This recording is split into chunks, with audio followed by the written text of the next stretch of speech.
What's up, everyone? It's Monday. We got a 2-game prime time slate to break down, coming off another big weekend of smashes. We've got the Bills at the Falcons, the Bears, Bobbywow. The Bears. At the Commanders. Let's get into it. Showdown breakdown. All right, Bobbywow. 2-gamer tonight. Let's go. 2-gamer. Always a better Monday with the 2-gamer. Hell yeah. Both these games have high totals. They both look kind of juicy on paper. Bills at the Falcons, you got a 50-point total there. Both teams look pretty good in terms of the team total. Both sides of this, in terms of the team totals, with 23.25, 26.75 for the Bills. And then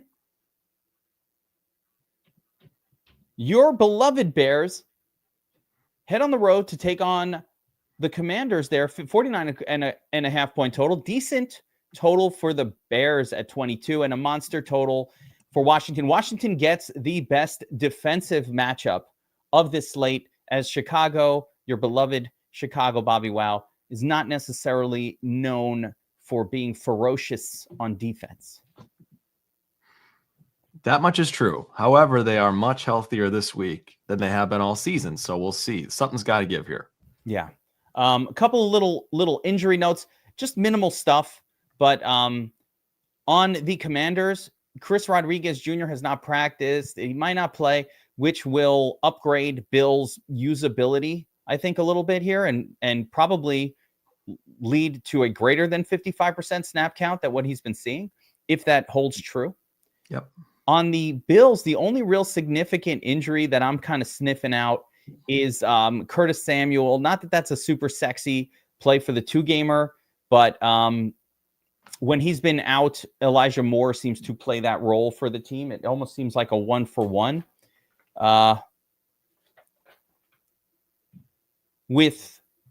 We'll have to get into it. We'll get into it in the matchup sheet, but also, of course, Terry McLaurin will be out tonight, and that leads to some alt wide receivers playing for the Commanders. And actually, I want to get into the matchup sheet, and let's actually take a look at some of that, and we'll get this figured out here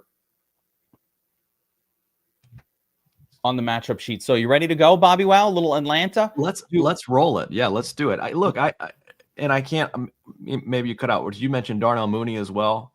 Yes. Okay, good. Yeah, Darnell Mooney's out. And I think, the other guy we need to pay attention to there is Casey Washington.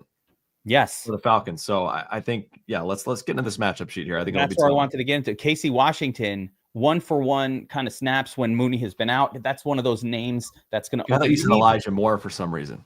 What's that? I thought you said Elijah Moore. Elijah Moore was with Curtis Samuel. That was a Bills thing.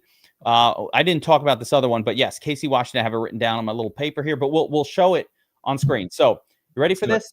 All right. Starting with the Falcons, we're going to take a look at some snap counts here. Bijan continues to shine. Algier comes in really situationally, and that's just how they operate, and it's going to continue to be how they operate. So not much to see there.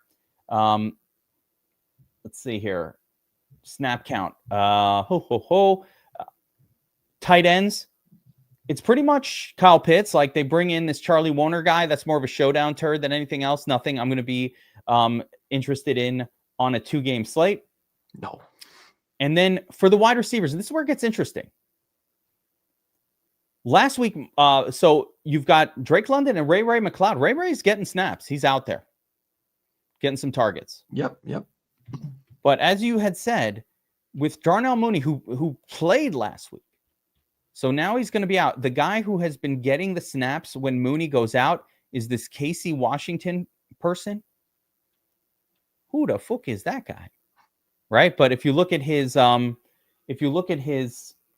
on, let me show it here. Former Illini great, Casey Washington. We got to put some respect on that name. Who the fuck is that guy? So, when Mooney was out week 1, Casey Washington was the guy who came in and got 6 targets. So it's just that guy. And then when he went out of a day, so basically this guy got 3 targets. Another time with Mooney out. Basically, when Mooney comes out, it seems like they bring in Casey Washington to fill that role. And it does seem like Ray McLeod is just on the field. Not doing a whole lot on the field. Yeah. Yep. So these guys will be relevant. Nothing else really that we need to worry about on that team. Shifting to the Bills, the snap count for James Cook has gone from last season's average of 50 to 55% to this year's average well over 70%. What that means is that Jimmy Cook is officially a, I don't know if I'd call that workhorse, but a true definitive lead back for this team. There's no questioning it. He's playing much more of a traditional lead back role.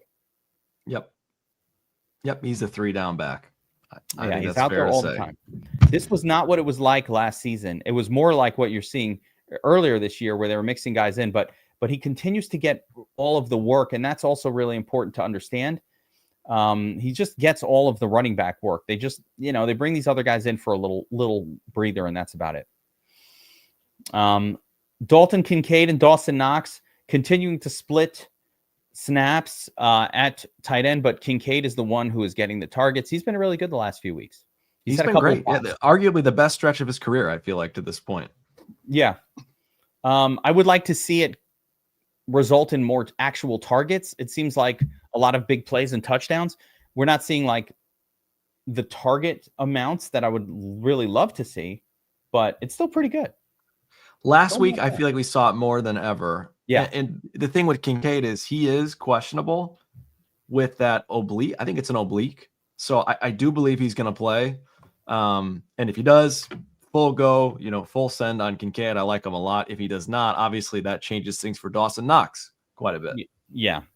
At wide receiver for the Bills, Keon Coleman, Khalil Shakir, kind of like out there about the same amounts on the season, about 62. They're mixing a lot of guys in. Palmer had some snaps even last week, but he's kind of been a forgotten man in terms of getting targets. And as I mentioned, Curtis Samuel was the guy who stepped in for Elijah Moore. So I think when Curtis Samuel's healthy, they play him in that gimmick role. If he's out, they just see Elijah Moore as the same kind of guy for whatever reason. But then they literally just didn't even play a snap on Elijah Moore last week when Samuel. Now Curtis Samuel's all banged up. So we'll see if he plays tonight. Yeah, I mean, it's probably not a guy you're super excited to roster, when he's fully healthy anyway. But yeah, I mean, if he's going to be out there, got to pay attention. And both him and Kincaid were in those non-contact jerseys at practice all through the week. So just gotta keep an eye on that. My quick take on these guys, I've been working lineups. You do need to pick. For most lineups, you have to have like one pay down option to make it work.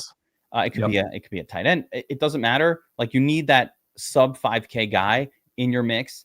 The salaries are not restrictive at all, by the way. You could play whoever you want, but you do need one kind of turd to mix in. And there are some studs who aren't that consistent. So there is a world in which the slate goes down and, a lot of salary was left on the table in the end. Like there is a world. 100%. Yep. All right, let's jump over to and just a real quick, my own little thought on these wide receivers. As much as you see even K-Shack kind of getting more targets than Coleman on the season, Keon Coleman to me has a much higher ceiling. He's the high ceiling wide receiver on that team. Like if there's anybody who could put up a score that you're like, oh shit, I needed to have it, it's a lot more chance it's going to be Coleman. They're throwing to him in the end zone. He's getting sexy targets where K-Shack is really getting dump offs. That is a whole different A-dot. The A-dot is half of what Coleman is. So Coleman is the guy on this team as much as Allen spreads it around. That doesn't mean don't play K-Shack, right? That just means, in a kind of like a more of a grindy game, which Falcons defense has been a little better as of late. Maybe the PPR upside for K-Shack does carry him over the edge, but in all likelihood, like you said, the sexy snaps. I like how you phrase that. That's Keon Coleman's sexy role. Targets. And by the way, weirdly, K-Shack is projecting higher owned. So I like that.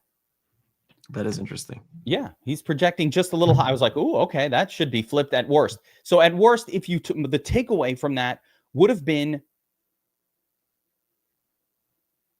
you should have more Coleman than K-Shack, especially if Coleman is lower owned than K-Shack, which is what we're projecting as of right now. All right, second game, Bobbywow. And a lot of injuries, a lot of stuff to deal with in this game. So let's start with the Commanders. Bill, 47% snap count, had a monster game last week, got still, half the rushes, basically most of the rushes.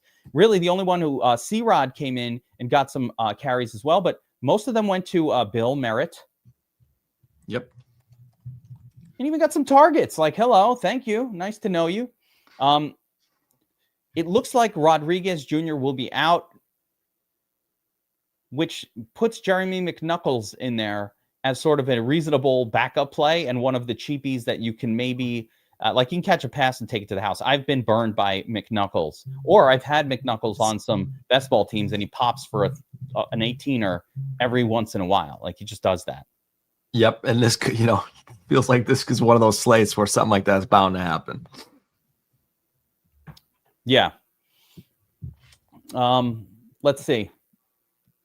Going on through it now, of course, our tight end du jour. I think Zach Ertz is, he's clearly one of 4 tight ends on the slate. There's a lot of good tight ends on the slate. I actually think this might be a 2 tight end situation in the end. Yep. But Zach Ertz has been great, and I think you level him up with everybody injured at wide receiver. I don't see a version of this game playing out where he gets another 0 targets. It would be shocking. Yeah, he's going to be involved. Especially with McDaniel, with Jaden Daniels back. Jaden Daniels loves Ertzy. You already mentioned Terry McLaurin's out. Noah Brown is out. Debo's banged up. Ertz is going to have a big role here. Yeah, he's. I'm not going to say favorites yet, but he's definitely up there on my tight ends. I really do not mind double tight ending this slate, as we'll get into the slate itself. Now, maybe not favorite, but would you go as far to say that he's the safest tight end on the slate? If you're playing cash. Dude, it's really, yeah, probably, but Pitts is getting 4 or 5 targets. He'll probably do that too. I'm telling you, these tight ends are good. These tight ends are going to get targets.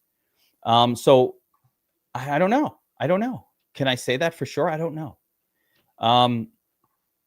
Wide receiver group, Debo Samuel should play tonight, and in games where Terry McLaurin is out, Debo Samuel has shined this season. The price, he's almost an all-in play for me, Bobbywow. I don't know how this game plays out where Debo doesn't get 7 or 8 targets. The only way is if that injury flares up, but you can't play the slate like that. And so I fully agree. He is as good of a play as anybody. Yeah, as good as any wide receiver on this entire slate, including London. Like, he's just right up there with it. Oh, man. Right up there. Yeah. There's right up there. Yeah. We've seen London have duds. Like, I don't know. They don't have other people to throw to. So London's great. Roma Dunze is phenomenal. There's a couple guys that are. Yeah. I think but you could see a dud coming from any one of those guys. I could almost see it higher. But those we're gonna have to make those decisions. We'll get into it. We'll have to make those decisions. So with all of the injuries at wide receiver for the Commanders, this is where things get a little weird. They get a little funky. They get a little crazy. Okay. So you have this whole other group of wide receivers. I'll start with Chris Moore, who gets the most snaps. It's literally not led to any extra targets or anything, but he's on the field a little more than the other guys. Yeah, he is. I think Luke McCaffrey is probably more interesting to me if I'm choosing between the two, but you're right. Moore does play more snaps. Plays the most snaps. Luke McCaffrey got the last name. Also got the touchdown, has had some deep throws to him, but not a lot of snaps. So if only Washington had wee little man Zacchaeus still on the roster. Unfortunately, he's with the Bears now. Yeah. I wish he wasn't with the Bears because he's eating targets on that team, but we'll get into that in a second.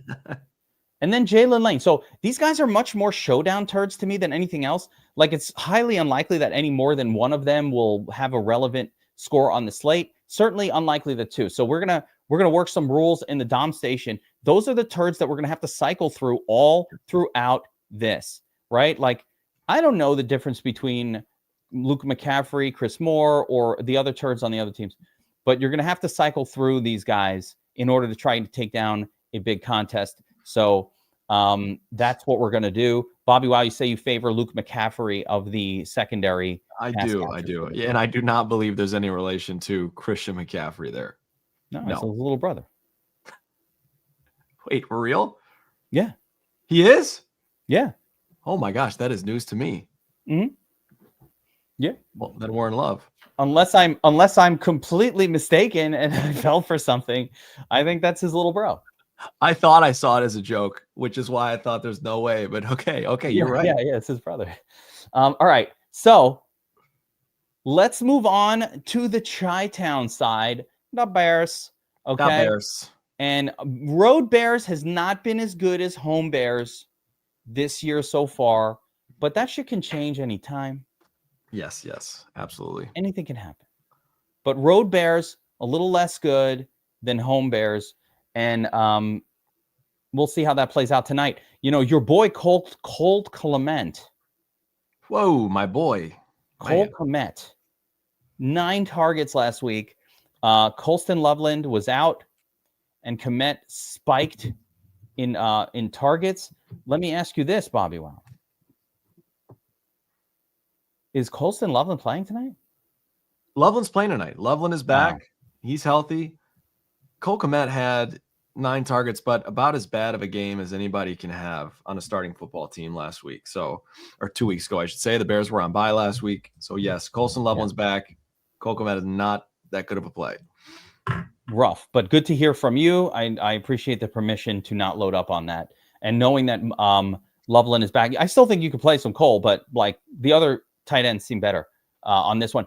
But let's get into DeAndre Swift and the role that he's got with this team right now. Swift is getting all of the carries. Like the vast majority of the carries are going through Swift. He's getting some targets. He is the lead back all day. I see Roschon getting some snaps here and there. What's going on with the backup situation? Kyle Manon, guys, he's the guy behind Swift. And for whatever reason, the Bears, I don't know if it's Ben Johnson or the staff, but they do not like Roschon Johnson. He is not touching the football. He just simply isn't touching the football. So it's Swift all day and every day, and then Manon guy comes in. You know, he gets a couple carries here and there as kind of like a change of pace, or give Swift a breather. But that's the way things have operated. It's even uglier because Travis Homer is back, so we'll see who's a healthy scratch between him and Roschon. But that's kind of the situation. I'm not touching any of these backups for this 2-game slate. We are focusing on the 2-game slate today. I'm not touching any of these backups on the 2-game slate. That is not where I want to go with my turd exposure at all. Even if Monangi bashes in a touchdown and gets you a 6, I don't even think that gets it done. So that's not where I'm looking to go. It's the Swift show, and it's a fine, acceptable matchup, except Swift is road underdog running back. That's just never going to be as good as home favored running back. Like, it's just a less good situation, period. That's it. Doesn't mean he can't get there, but he's the least good of the running backs on this slate. Wide receiver group. It's hard. There's no last week information. They didn't play last week, and the way this tool works, it doesn't go back 2 weeks. But we can get the basic information here. Nothing has changed for the Bears outside of maybe increase in snaps for Luther Burden more recently. So of course Odunze and DJ Moore are the top 2 guys, and regardless of the target share that you see with DJ Moore, maybe even seeing another target or 2 compared to Rome Odunze on the season, it's Rome who is getting the deep targets. DJ Moore is playing the Shakir, the K-Shack role right now for whatever reason. So he is very little upside, has not had a big score to start the season. Odunze is the guy seeing red zone targets, end zone targets, and all of those juicy targets. Could flip on a dime, but he's been the guy. And then the other guy who's popped for the Bears has been Olamide early in the season, and then Luther Burden popped in a game not that long ago. So what do you make of these backup wide receivers?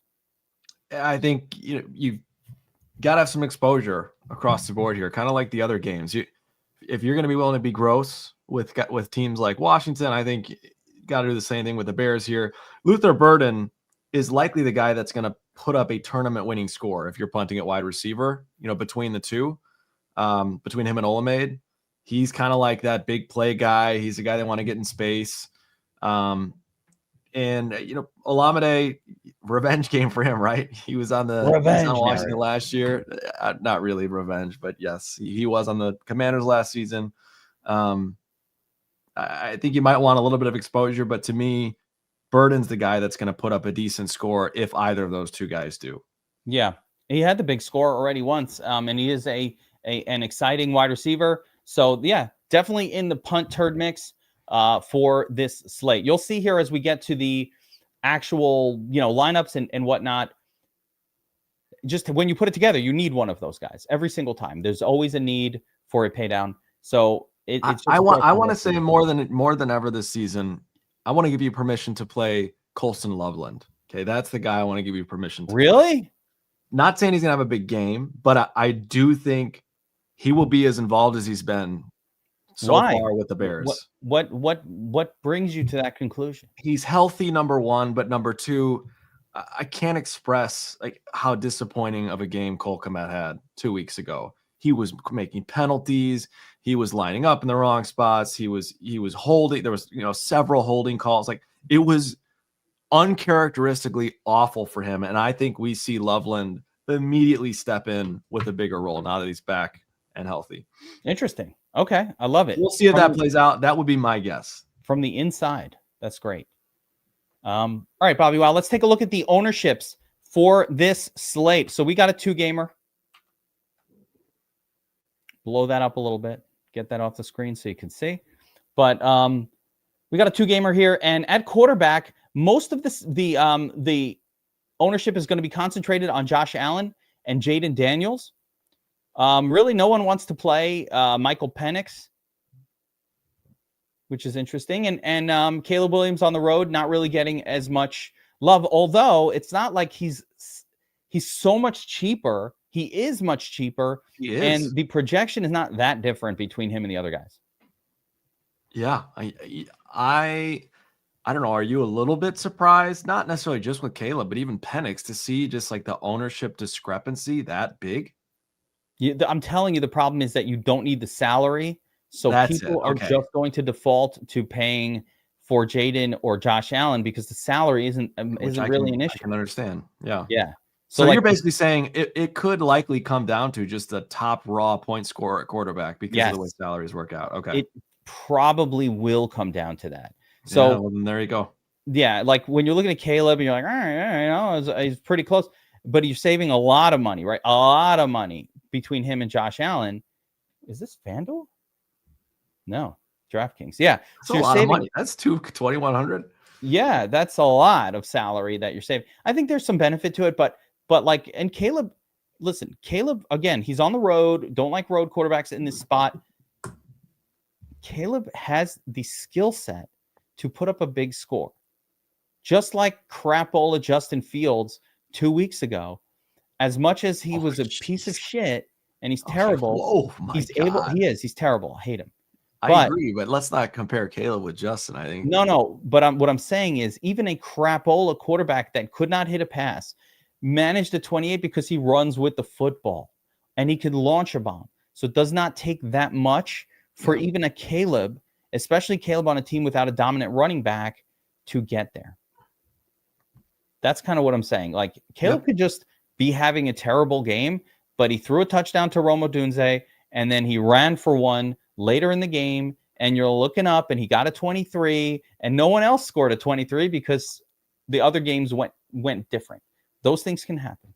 Which Caleb has been running the football more with Ben Johnson than he had last season. So it's just about what could happen because my natural inclination, and everybody watching this is natural inclination, is like, I'm not playing Caleb, I'm playing fucking Daniels and Josh Allen. Josh Allen it's like, it's Josh Allen, guys. Come on. He's probably going to score 30 and break the slate, but like sometimes he doesn't. And you're not getting anything exciting with Josh Allen at 42% owned either. Outside of week one, Josh Allen hasn't scored more than 25 fantasy points. So it could happen. I'm just saying it could happen. Like, I'm just, to your point, it could happen. Yeah. And by the way, Cook has been dominating these games. So like if Cook dominates another game, that will come at the expense of Josh Allen. It's just, we have to think about what can we do that's not the most obvious play if we're going to try to win this big tournament, because you play the most obvious play, you're probably not going to win it. even if you're right.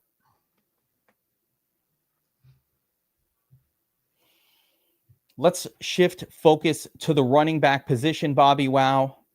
So we have 4 starting running backs. Let's differentiate between favorites and underdogs because we love our favored running backs. So Bijan Robinson, the highest owned guy, 80% owned on the slate, rightfully. It's great. We love Bijan. Bijan's the man. Again, on a slate without very much salary restraint, it's going to be tough not to push the button. I get why he's 78% projection. The other 3. Me, if you're having to make a choice here, Bijan or Bill versus Josh or Caleb or Josh or Penix, to me, I'm paying up for Bijan. Seeing this list, I don't know. Would you feel the same? Of course, if you all things being equal, Bijan is far and away the best play, and his projection shows it. He's points above everybody else. Points.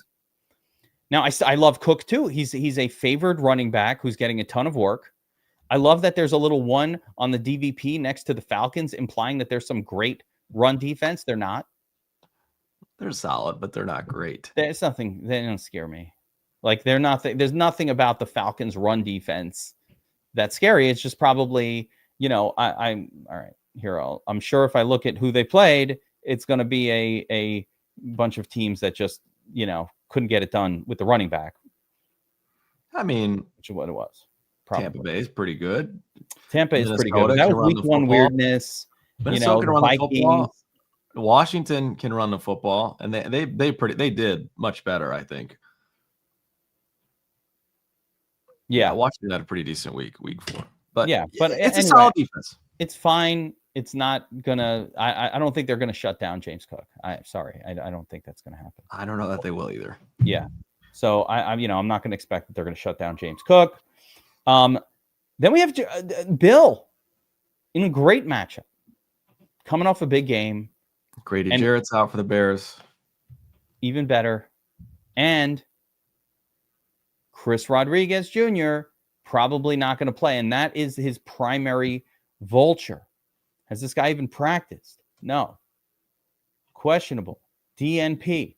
They're giving him a chance to suit up, though. Am I really worried about a guy with a bum calf that there is a game time decision? No. And we should have known better than to fall for the freaking Jawan Jennings bullshit yesterday, too. The guy's out there limping around like he couldn't even move. It was the Kendrick. Should have just gone with the geeks. Kendrick Bourne.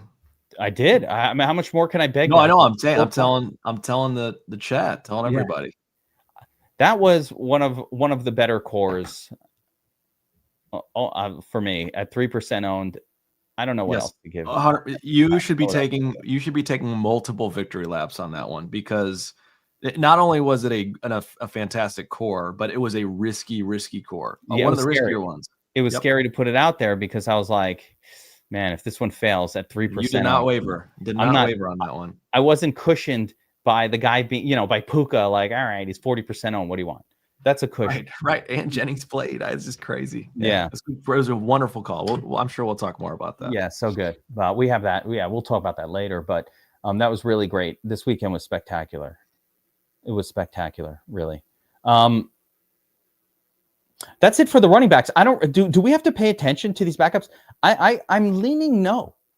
I'm leaning that this slate is not for maybe Algier. I don't know. Like McNuckles and Algier. Like for a backup to be in there, they have to be able to outscore every other turd for that. Can you super quickly just click to tight end? Click to tight end. I just want to see the prices here. No, you do not have to pay. No, because these starting tight ends are less than these backup running backs. Yeah. So no, you don't. They're less. Yeah. Zach Ertz is significantly less than a McNuckles or Ray Davis. That's crazy. I'd much rather have 2 solid running backs and pay down a tight end at the double tight end as a double tight end spot than backup running back here. Look at the props, by the way, Bobbywow. These are crazy. And they very much agree that Cole Kmet is not like the greatest of play. Whereas look at what Ertz, Pitts, and Kincaid are getting, 9s and 10s. You know what? Let's take a look at something else here. So those guys are getting 9s and 10s. The wide receivers in this zone, burdened down, are at 4s, 5s, and 6s. Look at McCaffrey. That's a solid prop, though. Yeah, that one's not bad. And Olamide, same thing. Yeah. Olamide, revenge. So they're getting Casey Washington. And then there it Chris is. Moore down here. Yeah. But these are all way worse than the tight end. So the only time you need one of these is if you want to put a third running back in there, and then you can't play the tight end in the flex, and then you're forced to do a wide receiver turd in order to make a lineup work. That's how the vibe goes. That's how the vibe goes. Speaking of the tight end group, let's go to wide receiver, then we'll go to the full tight end. So at wide receiver, you're seeing very level ownership. Understandably, Bobbywow, check this out. So Odunze, Debo, Drake, all basically 55% owned. Zolo, Baxter, you should always be using the prop projections as your baseline, and then boost 100%. Them and do your moves. But start with that. It is the most accurate projection system ever conceived. It is one of the reasons why DFS Army is crushing across the board and crushing other sites this season and last year, but more so this year. So use that, but make your adjustments to control for your exposures as you see fit. These are mean projections, and we're looking for, we have to manipulate a little bit of it to look for peak performances. But Bobbywow, so it's 50% across the board for these guys, and then you've got kind of K-Shack higher than Keon should not be, but he is. 40% K-Shack, 30% Keon, and DJ Moore. And then the drop-off is massive. And it's just this turd exposures. It looks like Olamide is getting the most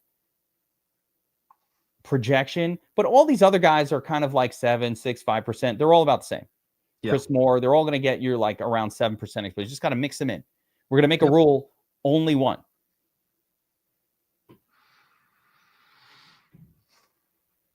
Thoughts on the turd wide receivers, Bobbywow? Any like one stand out to you? We kind of already talked about it. Casey Washington to me is a guy you gotta. I'll be over the field on. I think Luke McCaffrey stands out among the Washington wide receivers as the guy that could put up the best score. And I think on the Bears, Luther Burden. I know Olamide has the higher props projection. I think Burden has the higher ceiling. He's got more upside, lower floor. And DJ Moore at 28% ownership, the lowest owned of those kind of like middling guys. We've seen him get it done before. He hasn't gotten done this season yet, but he's a guy that could easily out of the bye week.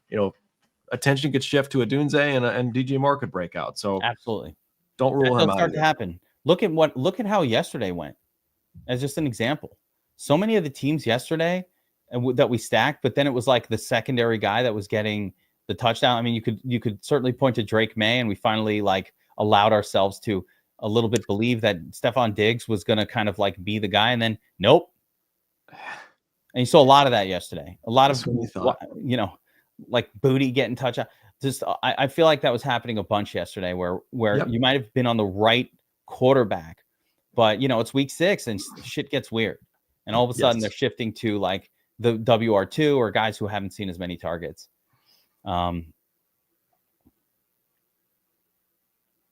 Let's go to the tight end group again, Bobbywow. This is a really good group, and again, our research for many years has shown that on a 2-game slate, double tight end is a super, super viable. Not even just super viable.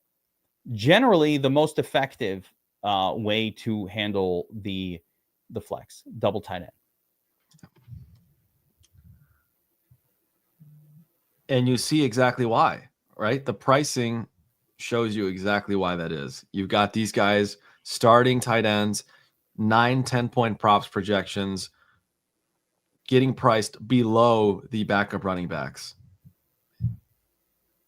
It's really just a question of because I'm going to say there's 3 main viable ones with Kincaid, Pitts, and Ertz, and they're all really good plays. Like hard to pick between them a little bit, like tough to pick. I like them all. And then, which makes double tight end even easier, right? You can pick 2 of them. So yeah, you get to use 2 in a lot of these lineups, and we will. If you allow the Dom station to simply just do its own thing, it's going to jam the shit out of these tight ends in the flex. Yes. Because they're just better. They're better projected than the other ones. Is the Q tag concerning on Dalton Kincaid? Sure, of course it is. It's concerning. If he plays, to me, I'm just not allowing my brain to be concerned. I'm playing him as if he's healthy, if he's active. Obviously, we got to keep an eye on if he's going to be active or not. But that's the way that I like to view these things. Defenses. I was looking through, and I think Bills' defense is playable. I think Commanders' defense at home is playable. I know you hate when I say this. I think they're all playable. I never love getting super heavy on a defense in these 2-gamers, especially on a 2-gamer like this one, where you've got healthy point totals for just about every team. And we've seen all these defenses at times make plays outside of, maybe the Bears have struggled the most, but I think you could make the case for any one of these defenses. I really think you could. I think the Bears are probably the one I like the least. I would agree with that. Yeah. However, I'm not going to say, I'm going to have zero exposure to them because of that. Yeah. Josh Allen coming off of one of his brain fart games. He does one of those a year. I don't know that has any effect on anything. No, I think he's on the road. The Falcons have been pretty dang good, better than most people have expected on defense, and they're going to try and control the clock. So to me, they're a fine play. Yeah, and Money Madge, I wasn't necessarily saying it was those WR2s that were winning tournaments. It was just some of them were taking away. Like I heard random names like that were just taking away touchdowns from the main guys, and that is a lot more of that going on. Where it was just like, oh, who the fuck is that? Tez Johnson got one. Great. Tez, another guy. Yeah. And yes, it is a bad idea. So pure chaos and everybody out there, just if you're running the optimizer for this, we have found that going over 50% exposure really on any player in a 2-game slate is probably something to avoid, or if you're doing it, do so with extreme caution. Yeah. Over 50% on literally anybody is borderline a very bad idea based on what we've learned. And of course, 93% Drake London would be ridiculous. Drake London is not a better play on this slate than Deebo Samuel or Rome Odunze. Really, all three of them are equally good plays. And not all three of them are going to be in the winning lineup, probably. Although they could. Probably. What do you think, Bobbywow? All three in the winning lineup? They certainly could be on a slate like this. They could. I wouldn't rule it out for sure. Oh, but definitely not. It's unlikely. It is unlikely that those top 3 guys end up in the winning lineup, but you never know. This slate at wide receiver is not the sexiest. I mean, it's just very straightforward. But Deebo again. I think he's the least likely to fail, even though his prop isn't the highest. London's is a little higher, but I think Deebo is less likely to fully fail. Deebo is locked into work. He's locked into targets. Yeah. He's locked into some carries on the ground. We talked about Chris Rodriguez. I think that obviously benefits Bill quite a bit, but I think that benefits Deebo a little bit too. He's going to get some carries out of the backfield as well, assuming that Heal's healthy. The highest likelihood of failure here is actually Rome Odunze of the group. And that's probably for me, in my mind, just because there's a lot of other options on that team. Like it just he's the most boom or bust of those 3 guys. Yeah. He's got the lowest floor. There's other options, like it could just be one of those games where Washington decides we're going to shut Odunze down, and all of a sudden you see Luther Burden coming in, or random tight end, or of course DJ Moore could just have a random good game. Anything can happen there. It could just shift because there's more names. They have more bodies in there. Some more names. Yeah, like you said, it's the health. It's the health too. Yeah. No Terry McLaurin. That means Deebo is going to get more volume. Just that's the nature of the beast. And Drake London as well. We got no Darnell Mooney.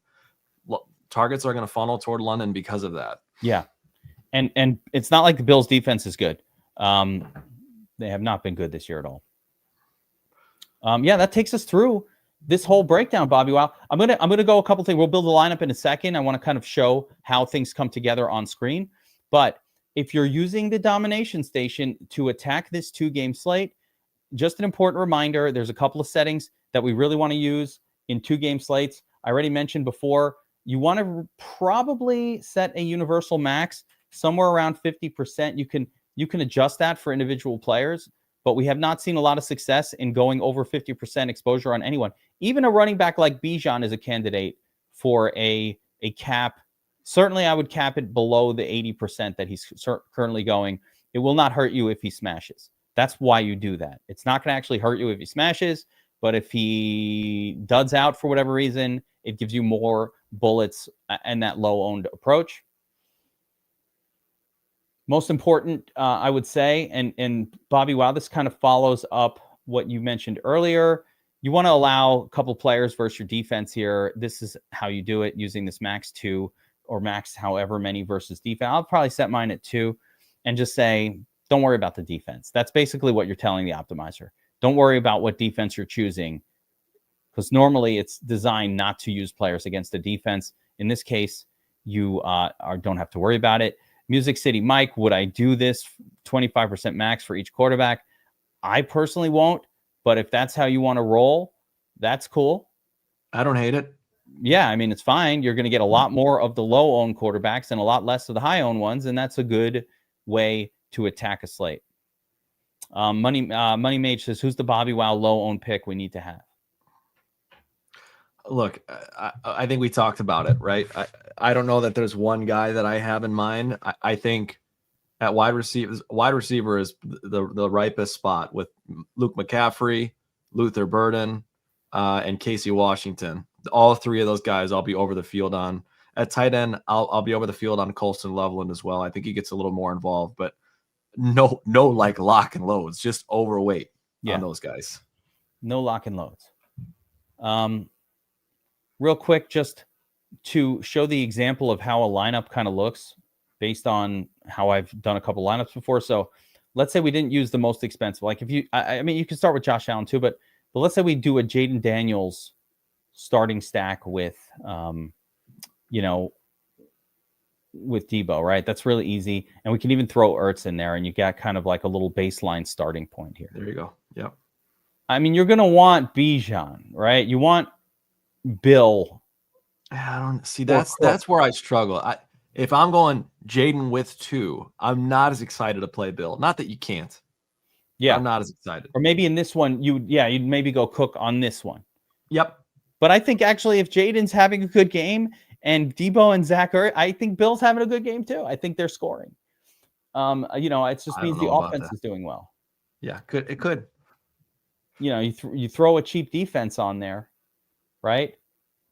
And you put the rest of the name brand quarterbacks in. Of course, you want Rome, right? Drake. This version with Cook in there leaves you with pretty much actually nothing. You'd have to go. You can't even do this. Can't do. But if we didn't have Cook or we take out Rome and go like DJ instead of Rome, and then you could get your double tight end, easy peasy. Yeah, here it is. Or even a Keon Coleman, just like something different. Or a Coleman. Yeah, can do DJ Moore too, whatever. And then it leaves you in that spot that I've been talking about where you have to play that one last turd. It could be a Kyle Pitts and just Not random. Even a turd. Not even a turd. Not even a turd. Yeah, pay down. Luke, Casey Washington, Kyle Pitts, all those guys we talked about. Burden. They're all here and available to us with this last spot. And that's how a lot of the building is going to go today. A lot of the builds. You put in Josh Allen. Oh, I want to be different. Okay. In this one, we might say get rid of Cook because Allen and Cook probably less likely to shine at the same time. Put Bill in there. And next thing you know, 4,600 in the flex. And we're right back to Kincaid. Now you throw Kincaid in there. Snack. Boom. Done. Right? That is your process today for building lineups to attack. That's my problem. Yours. You guys do what you got to do. But this is how I'm going to be attacking these contests, just like this. Yes. One after another. Kevin, why can't you just tell us who's going to smash? I don't know. Right. We don't know. I wish we knew. I mean, I knew about Kendrick Bourne. See, that almost makes people think that because that was such a great call. I did that, put that video on Tuesday. All right. So, yeah, but I don't know. So you have to run through it, let them cycle through. Yes. Am I making rules? The rule I'm going to make is the no double turd rule. So, of course, I'm going to do my standard legacy stack, a QB +1, even Josh Allen. Bobbywow, is there a world in which Josh Allen gets there tonight and does not carry a pass catcher with him? A pass catcher? Not even one. It's the only guy on the slate that you could have that. Yeah, there is a world. There's a world, but still, it'd be shocking. There's a world, though. Yeah. I would not lock in 2. That's the one thing I would not do with these guys. Don't lock in 2 pass catchers. No. So basic rules for the optimizer for today, guys. We're going to stack quarterback with no less than 1, including the tight end. No less than 1. I love it. No less than 1. I did something this weekend that I never do. I had to add a no more than 2 rule this weekend for my run on the optimizer. I can't remember the last triple stack. I was getting a ton of them. It was just burdening me with so many. What's that? You were unburdened by what has been. Yeah. You had all these cheapies because all the injuries to the top guys. You had these cheap wide receivers and tight end value popping. It was all just popping. And so like I was getting these triple stacks. I didn't like it. Like I didn't want Tez Walker and Sterling Shepard and Igbuka all stack, or whatever, like all 3 of them. I was getting stuff like that. And I was like, I don't like this. All right, let me set. Somebody actually DM'd me about it. And then I checked and I was like, oh yeah, I don't like that one bit. And so I did make that adjustment. But here, I think you could do your sim boost as well. QB will increase projection for WRTE, same team. I'm going to do it less aggressive here, but like a 10%er. And primarily for running, that's it. This is your Dom station setup, right? From here, allow 2 versus defense, couple of uniques, let it rip. Yep. Debo is likely to play. Debo's expected to play tonight. Yeah. We see Debo is playing. One thing you could do with the optimizer if you want to kind of create. Oh, and then, yeah, there it is. Hell yeah. Nice work, my man. So, in memory of Kamala, he will be unburdened by what has been. Do you all chop ownership on the DS? Yes. So that was the last part of it here, guys. Total P owned. There's 2 more things that I want to talk about, but look at this. Look at the difference. Look at the highest versus lowest P owned. The lowest one is crazy. That's like that one turd last lineup that I created, but like 430%. And then this is probably this is a disaster lineup. There's always one, but a couple of them. So it can go all the way down to 190%. So it's 430 down to 190. Got a lot of garbage in there, though. We got to clean this up. But that's wild. What the fuck is going on here? I don't even know. Oh, because the 50%. All right, we'll work on that. Yeah, I don't like the 50% thing. That's too low. You can't leave it like that. It has to be in tournament mode anyway when you do that. If you do that on optimal mode, it's going to basically what happens on optimal versus turn. If you run a cap like this on optimal mode, it's going to put all the best plays in the first half of the lineups and then all these shit plays in the second half. That's so why you had Rodriguez. You had 3 turds there. Yeah, it changes it now. This will look better. Yeah, but either way, I mean, your top lineup that I just generated, Jaden Daniels to Debo. Again, I mean, I just made it on the screen. By the way, it's so funny. This is literally the exact lineup I handcrafted just before. Except I told you not to put Bill in. That's the only difference. Yeah, but like the optimizer didn't listen. Yep, but don't listen to me. Listen to Jesus. The first lineup that it made was literally the one I just handcrafted.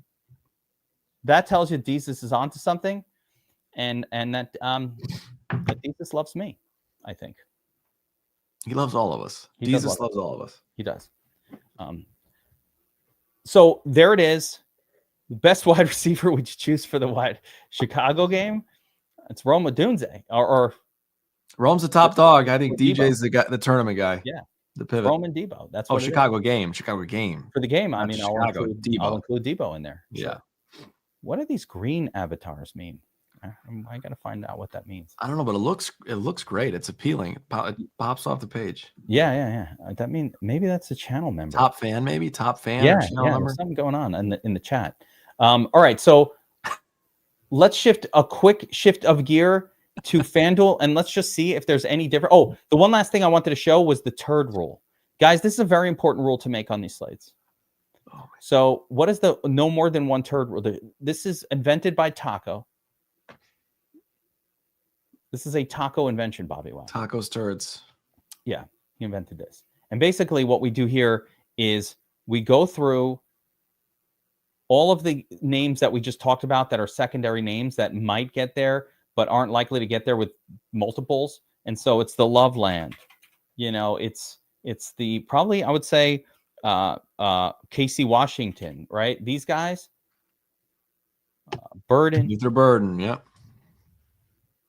I can't remember all the names. McCaffrey, right, Luke McCaffrey. Luke, yeah. And then Chris Moore. There's probably more, but we could stop there. Curtis Samuel, though. I'd include some of this. Elijah, if he plays tonight. Just scroll down at wide receiver and you really see these names popping. Running backs too, like McNuckles, you could probably throw in there as well. Yeah. I don't think I'm going to have too many of these backup, like McNuckles and Algier, maybe. Something like that.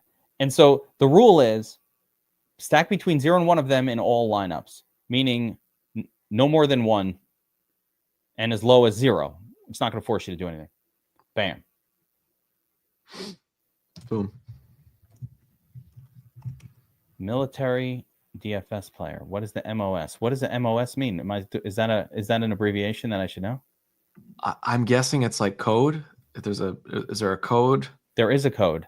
But I don't want to hand it out. We do have a special discount for military members. Where can he connect to? Where can he reach out? I'll just say it. Don't steal valor, people, but the code is HERO, and it's a big discount for military members here at DFS Army. So, but that's only for active or veterans of the military. Okay. FanDuel. I don't know. That's good to know. Military occupation. Just a real quick browse. We don't have to do that much on FanDuel. Nothing that much changes. I would say these backup wide receivers are even less viable than they would be on DraftKings, though. So even less, right? Wide receiver QBs, same as the other one, ownership wise. Same. Let's see, running backs. Well, you are getting some massive discount. Oh, this is interesting. So the big difference I'm going to say between FanDuel and DraftKings is FanDuel is discounting Swift and Bill massively compared to the other guys, and it actually makes Bill the best value running back available to us. Yep.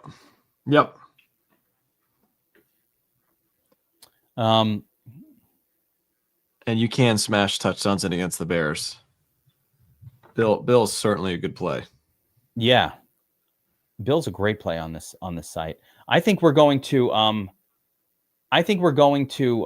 find, if you guys are in the military, like DM me. We have a discount. Hell yeah. Love that. Yeah. Let's go.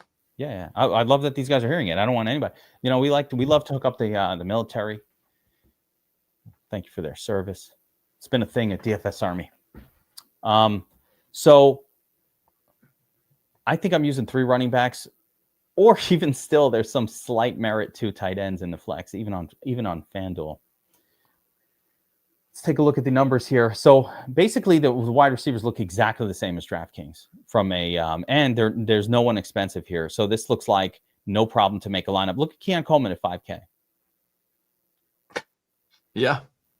There's no issue. Yeah, and see, to me, I like the case can be made for K-Shack on DraftKings more than it could on FanDuel for me, because Coleman is a touchdown scorer more than Shakir is. It's like FanDuel, Coleman's even better. I think the gap is even wider between him and Shakir. So yeah, hammer Coleman there.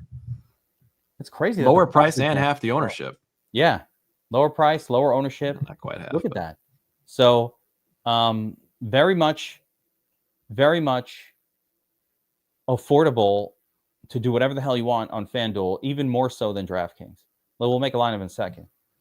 Tight end group, 25, 35, 29, a little Cole Kmet, but It's just being split between Kincaid, Pitts, and Ertz there.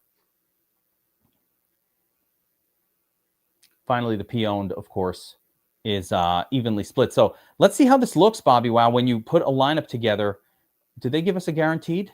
No. Like any free money? Any free money? The first thing you should always do when you see FanDuel is scan for free money. And by the way, talking about free money, they are doing a freebie for opening day of NBA. Check it out. It's already there. Bobbywow, you see this? Look at that. Yeah. It's free money. We're going to be all over that. Even I'm going to max it out, and that is a expensive max out in a sport that I don't really pride myself on knowing that much in. Monday Night Football. Here we go. Let's try to build the most expensive. Put Josh Allen in there. Bijan. The one thing we skip with Allen is probably skip James Cook or no? Yeah, let's go Bill. Let's go Bill. Let's go Bill. Let's put Swift in there too. Fuck it. YOLO. Defense, whoever, doesn't matter. Not that guy. If we're going to play Allen, fine, we'll play Washington. Tight end. Dalton, just to go with Josh. 6,300. So here you throw in a Keon Coleman. All right. So I will hand them this. You cannot get that to work unless you just say YOLO, punt the defense. No. Yeah, why not? Oh no, it didn't get there anyway. I didn't get there. It's fine. You could. Oh yeah, you don't want 3. Okay. So at the very minimum on FanDuel, they did make it difficult to afford Allen, Bijan, and like James Cook, and then still have quality wide receivers. So here you'd have to go with like a DJ Moore to close something like this out, which is fine. That's not too bad. Not too bad at all. A great question in the chat. Should we have amnesia when it comes to DFS?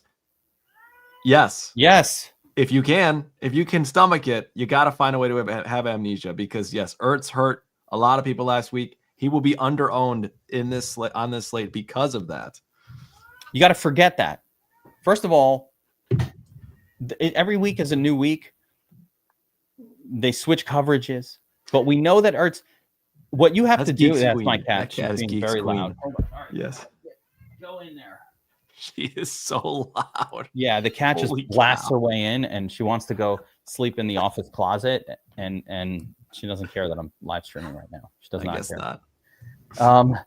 So what was I going to say? You have to forget it. You have to wipe it out. What do we know about Ertz? We know that he's been with the same team in the same exact offense for 2 years. It's not new. So nothing about the offense has changed from last year when Ertz was doing really well in this role. So like it's exactly the same. Nothing changes.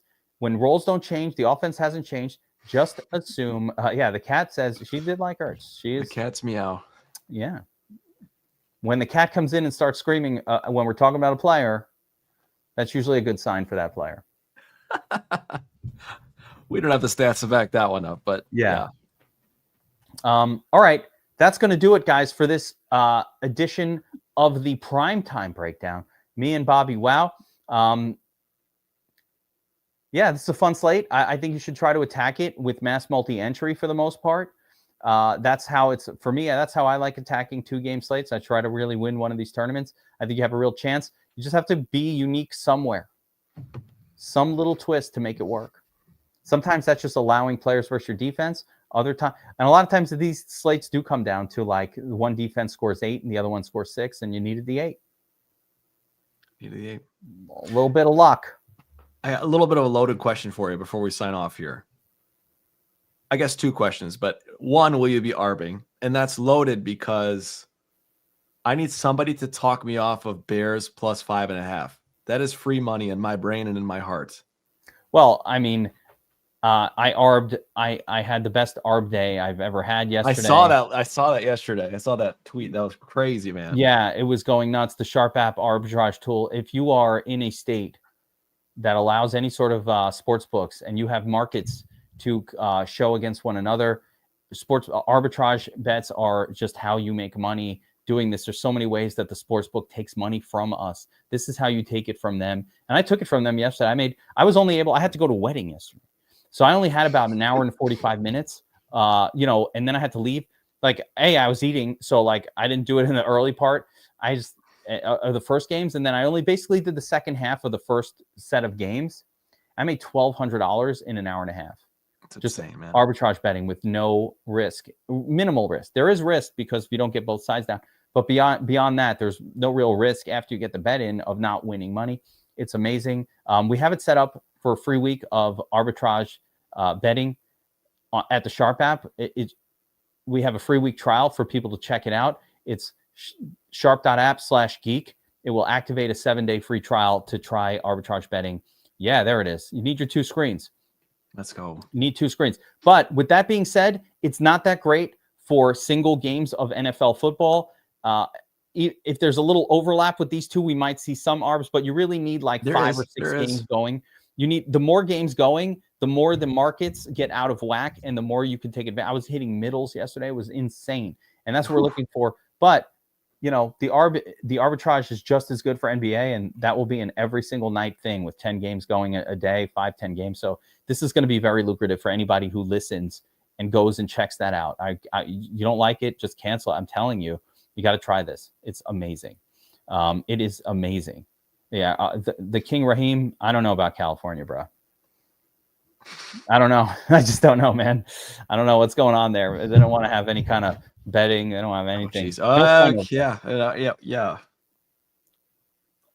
The only thing they allow in California right now is taking dumps in the middle of the street. Oh, okay. All right. Wow. So, okay, I need to answer. Bears plus 5.5. Is that the lock of the century or what? I do like it. The Bears have been bad on the road though, but they're coming off the bye. I like. No Scary Terry, no Noah Brown coming off the bye. Everyone's healthy. I just don't. I feel like taking risk bets are stupid. Just arbit, but not really. Just arbit. No, I don't mind that. That's why I asked. That's why I brought it. I did hit my greasy teaser this weekend as well. So I did a monster teaser, and that easily hit. And as a matter of fact, I did not need to tease it. All of my games hit anyway. It was not needed. But that's just how it went this weekend. Would I bet the Bears? I don't know. I don't trust them on the road, Bobbywow. 5.5 though is a lot of points, man. It is a lot. But if they have a brain fart meltdown, it's not going to be enough. But they probably won't. It is too much. I think the Bears are not that much worse. We don't have Eberflus or Aaron Glenn. Okay, we're fine. We're okay. Yeah. What a miserable coach you have. I'm so sorry. He reminds me of Eberflus. I don't mind it. What about Fergie? Will you dress as Fergie for tournament tactics this weekend? Nobody wants to see that.